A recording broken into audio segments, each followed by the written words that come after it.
Gestion finance, chapitre 8, l'inventaire de l'actif circulant. Donc dans une première partie, nous allons gérer les stocks. Donc nous sommes à la page 109 du livre. La situation, c'est la société, la SA Carte Indoor, qui est installée à Saint-Étienne, qui propose à des clients particuliers ou professionnels de la conduite de cartes électriques sur piste couverte. Elle est dirigée par Corentin et Manon Huguin. Leur expert comptable, Doriane Randra, prépare la clôture des comptes, c'est-à-dire le 31-12. L'inventaire de l'actif immobilisé est terminé.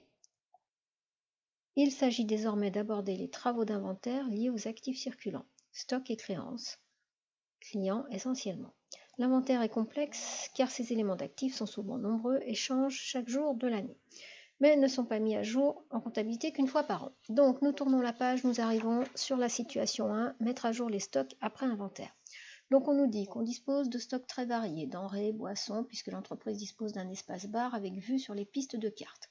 Quelques produits finis fabriqués sur place, dans un esprit écologique, mais surtout des fournitures assez coûteuses, comme des pièces de rechange pour l'entretien des cartes ou des batteries.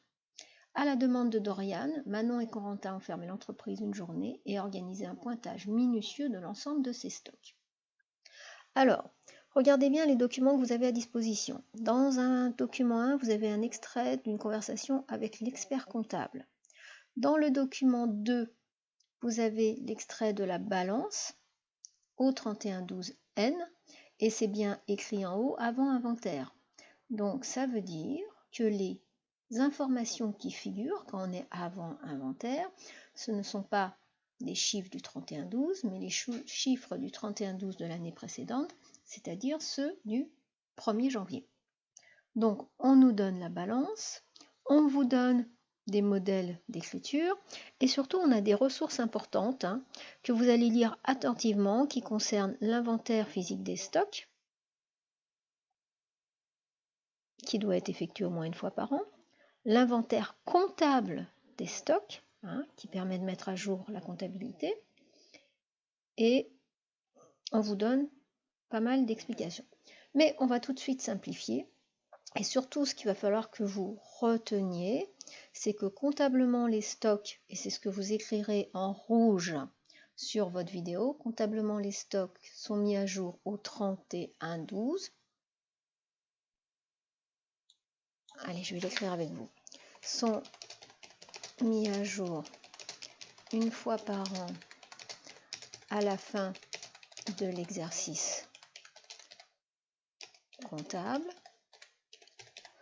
On annule les stocks de début de période et on enregistre les nouveaux stocks. C'est surtout ça qu'il faut retenir. Vous allez voir, c'est très simple. Donc maintenant, vous allez répondre à toutes les petites questions. Comment Manon et Quentin ont-ils organisé l'inventaire? Le pointage physique est-il obligatoire, etc., etc. Et vous allez bien évidemment passer les deux écritures, annulation, constatation. Vous avez toutes les informations qui vont se donner dans les documents.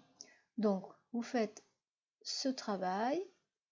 Ensuite, vous allez reporter vos écritures dans les comptes en T. Et ensuite, vous calculerez l'impact sur le compte de résultat et ensuite l'impact sur le bilan. Et on se retrouvera à la fin pour vérifier si tout est à peu près correct. Donc, première vidéo finie, à vous de travailler.